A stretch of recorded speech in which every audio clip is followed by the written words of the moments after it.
Hello welcome to Sam presence. ఈరోజు recipe వచ్చేసి మూంగ్ దాల్ కచోరీ అండి. సో కావాల్సిన పదార్థాలు మనకు మైదా కావాలి. నేను 2 కప్స్ తీసుకున్నాను. సాల్ట్ యాడ్ చేసుకున్నాను. అలాగే హీట్ చేసిన ఆయిల్ని కూడా వేసుకున్నాను. మీరు గీ కూడా వేసుకోవచ్చు, టేస్ట్ ఇంకా ఇంక్రీజ్ అవుతుంది. సో ఈ విధంగా మనము మిక్స్ చేసేసుకోవాలి. వాటర్ కూడా తగినంత వేసుకుని చక్కగా ఎటువంటి లమ్స్ రాకోకుండా నీట్గా మనము సాఫ్ట్గా వచ్చేటట్టు ముద్దగా చేసి పెట్టుకోవాలి. సో ఒక 20 మినిట్స్ బిఫోర్ ఈ విధంగా మనం చేసి పెట్టుకోవాలి. సో నెక్స్ట్ నేను 2 అవర్స్ బిఫోర్ సోక్ చేసి పెట్టుకున్న మూంగ్ దాల్ని అంటే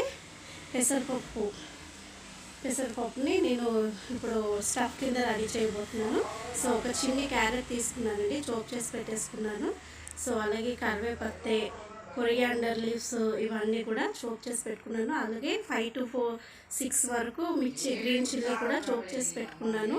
అలాగే మరి మెంతులు, ధనియాలు, అలాగే జీలకర్ర, అలాగే 2 టేబుల్ స్పూన్ తిల్ అవి కూడా యాడ్ చేసుకుంటున్నాను నేను కచోరీలో. నెక్స్ట్ మనకు కావాల్సిన ఇంగ్రీడియంట్స్ ఏమున్నాయంటే సోంపు, మెయిన్గా సోంపు అనేది యాడ్ చేసుకోవాలి. అలాగే నేను వామ్ కూడా 1/2 టీ స్పూన్ తీసుకున్నానండి. సో ఇంగ్రీడియంట్స్ అన్నీ కూడా మనం చేసి ఫ్రై చేసేద్దాము స్టఫ్ని. సో ఫస్ట్గా మూంగ్ దాల్ని డ్రైన్ అప్ చేసుకోవాలి. ఒక 5 మినిట్స్ బిఫోర్ కుక్ చేసే 5 మినిట్స్ బిఫోర్ డ్రైన్ చేసి పెట్టుకోవాలి. సో ఇప్పుడు నేను ప్యాన్ తీసేసుకుంటున్నాను. ప్యాన్ తీసుకుని సో ప్యాన్ హీట్ అయిందండి. 4 టేబుల్ స్పూన్ వరకు నేను ఆయిల్ తీసుకున్నాను. 5 టేబుల్ స్పూన్ వరకు కూడా వేసుకోవచ్చు. సో నేను మీకు చూపించిన ఇంగ్రీడియంట్స్ అన్నీ కూడా వేసి చూపిస్తున్నాను చూడండి. ఈ విధంగా మనము ఒక్కొక్కటి వేసుకుంటూ ఫ్రై చేయాలి. చూస్తున్నారు కదా, చక్కగా ఫ్రై చేసుకోవాలి. ధనియాలు, జీలకర్ర, అలాగే సోంపు, తిల్లు అనగా నువ్వులు. సో ఈ విధంగా ఇవన్నీ వేసుకుంటూ నేను ఫ్రై చేస్తున్నాను. చూడండి, చక్కగా వేగనివ్వాలి.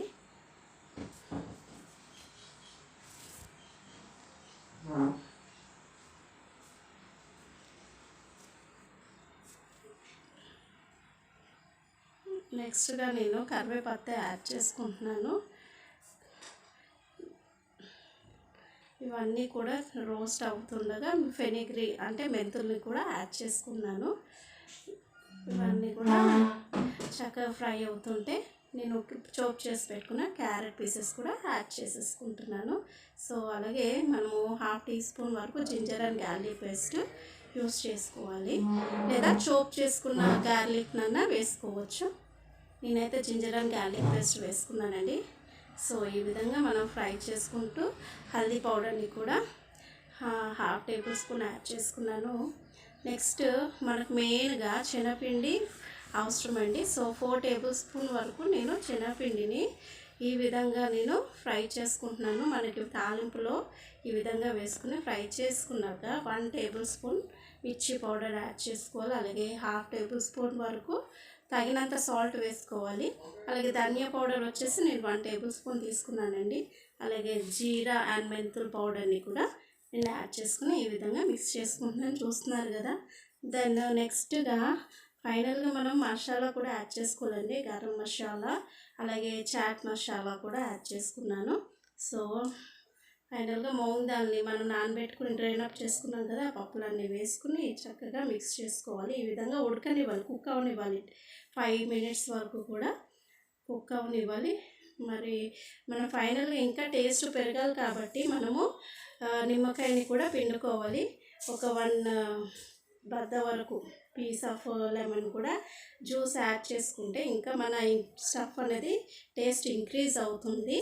సో చూసారు కదా స్టఫ్ని ఏ విధంగా ప్రిపేర్ చేసేసాను. సో ఈ విధంగా మనం చిన్న చిన్న బాల్స్ కింద రెడీ చేసి పెట్టేసుకుంటే మనకి ఈజీగా చేసేసుకోవచ్చు. సో చూస్తున్నారు కదా నేను ఏ విధంగా చేస్తాను. సో చాలా సాఫ్ట్గా ఉందండి పిండి ముద్ద అయితే. మరి ఇప్పుడు ఈ ముద్దని పూరికి తీసుకునే అంత సైజులో మనం చిన్ని బాల్స్ చేసుకోవాలి. చూస్తారు కదా, నేను చేసి చూపిస్తున్నాను ఇప్పుడు. అలా ముద్ద చేసుకుని ఆ ముద్దని జస్ట్ మనము రౌండ్ బాల్ కింద చేసుకుంటూ చిన్నగా పూరీలాగా ఒత్తుకోవాలి. పూరీ సైజుగా ఒత్తుకున్నాక మనం చేసి పెట్టుకున్న స్టఫ్ని ఇప్పుడు ఈ పూరీలో వేసుకోవాలండి. చేసుకుని చేతులతో పైకి ఇలా ఇలా ఇలా ప్రెస్ చేసుకుంటూ రావాలి. అలాగే అది మళ్ళీ బాల్ చుట్టేసి పూరి కింద మళ్ళీ ప్రెస్ చేసేసుకోవాలి. ఈ విధంగా నేను చేశానండి, మీరు కూడా ట్రై చేయండి. సో ఆయిల్ అయితే హీట్ అయిపోయింది. నేను చేసిన వాటిని ఈ విధంగా నేను ఫ్రై చేస్తున్నాను. మీడియం ఫ్లేమ్లోనే మనం ఫ్రై అవ్వనివ్వాలండి. ఆ విధంగా కుక్ చేస్తే మనకి లోపల స్టఫ్తో పాటు పైన లేయర్ కూడా చక్కగా క్రిస్పీగా మంచిగా వేగుతుంది. చాలా టేస్ట్గా ఉంటాయండి. మీరు కూడా ట్రై చేస్తారనుకుంటున్నాను. నేనైతే మీరు చాలా చోట్ల తినే ఉంటారు, చేసే ఉంటారు. బట్ మీరు నేను చేసిన విధానం కూడా మీకు నచ్చితే కనుక తప్పకుండా షేర్ చేయండి. చూసారు కదా, మూంగ్ దాల్ కచోరీ రెడీ. సో సాస్తో సర్వ్ చేసుకోవచ్చు. చాలా క్రిస్పీగా టేస్టీగా ఉంటుంది. Thanks for watching.